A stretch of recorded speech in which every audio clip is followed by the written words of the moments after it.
శిక్ష ఉద్యోగుల ఆందోళన రోజు రోజుకు ఉధృతంగా మారుతుంది. ఎన్నికలు ఇచ్చిన హామీ మేరకు క్రమబద్ధీకరించి ఉద్యోగ భద్రత కల్పించాలని డిమాండ్ చేస్తూ సమగ్ర శిక్ష ఉద్యోగులు ఆదిలాబాద్ కలెక్టరేట్ చేపడుతున్న సమ్మె కొనసాగుతుంది.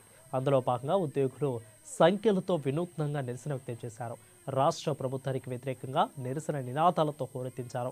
తెలంగాణ సమగ్ర శిక్ష ఉద్యోగుల సంఘం రాష్ట్ర అధికార ప్రతినిధి పడాల రవీందర్ మాధవ్ మాట్లాడుతూ తమది ప్రజా పోరాటం, స్వాతంత్ర పోరాటం, బతుకు పోరాటం అని అన్నారు. సీఎం రేవంత్ రెడ్డి వెంటనే స్పందించి ఇచ్చిన మాట మేరకు రెగ్యులర్ చేయాలని అన్నారు. ప్రజా ప్రభుత్వాన్ని నిరూపణ చేసుకోవాలని కోరారు.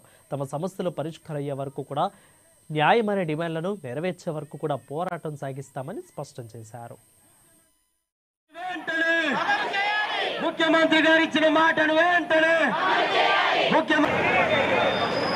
ఈ రోజుకి 27వ రోజుకు నడుస్తున్నా కూడా సమ్మె ప్రభుత్వం నుంచి ఎలాంటి స్పందన లేదు.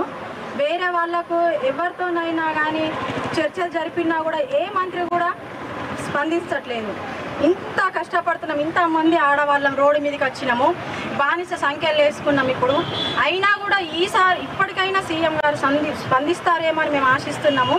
వేలాది మంది ఉన్నారు, 33 జిల్లాల 19,000 చిల్లర మంది. అంటే ఎంతమంది రోడ్ల మీదకి వచ్చినాము, ఫ్యామిలీని వదిలిపెట్టి, చిన్న చిన్న పిల్లలను వదిలిపెట్టి ఇంత చాకరీ చేస్తున్నాం స్కూళ్ళల్లో. అయినా కూడా ప్రభుత్వానికి మా పైన దయలేదు. మొన్నటికి మొన్న ఆశా వర్కర్లకు 18,000 చేసిండు. మరి వాళ్ళకంటే హీనమైన బతుకుల మావి. సమగ్ర శిక్ష ఉద్యోగుల సంఘం ఆదిలాబాద్ ఆధ్వర్యంలో ఈరోజు బానిస సంఖ్యలతో నిరసన తెలుపుతున్నాము. ఎందుకంటే ఏదైతే ముఖ్యమంత్రి గారు హామీ ఇచ్చారో, మీరే మాకు మాట ఇచ్చారు కాబట్టి ఈ సమగ్ర శిక్ష బానిస సంఖ్యలు పెంచాల్సినటువంటి బాధ్యత కూడా మీపైనే ఉంది. మీకు ఏదైనా సమస్య ఉంటే తక్షణమే సమగ్ర శిక్ష ఉద్యోగులకు పే స్కేల్ ఇస్తున్నట్టు జీవో రిలీజ్ చేయండి. ఖచ్చితంగా మేము మా యొక్క సమ్మెను విరమిస్తాం. కానీ ఎటువంటి హామీ లేకుండా ఓన్లీ స్క్రోలింగ్ తోనే మాకు మభ్యపెట్టే ప్రయత్నాలు చేస్తే నాయకులు కూడా వినని పరిస్థితిలో సమగ్ర శిక్ష ఉద్యోగులు ఉన్నారు. కాబట్టి మాది ఆకలి పోరాటం, మా వెనుక ఎవరు లేరు.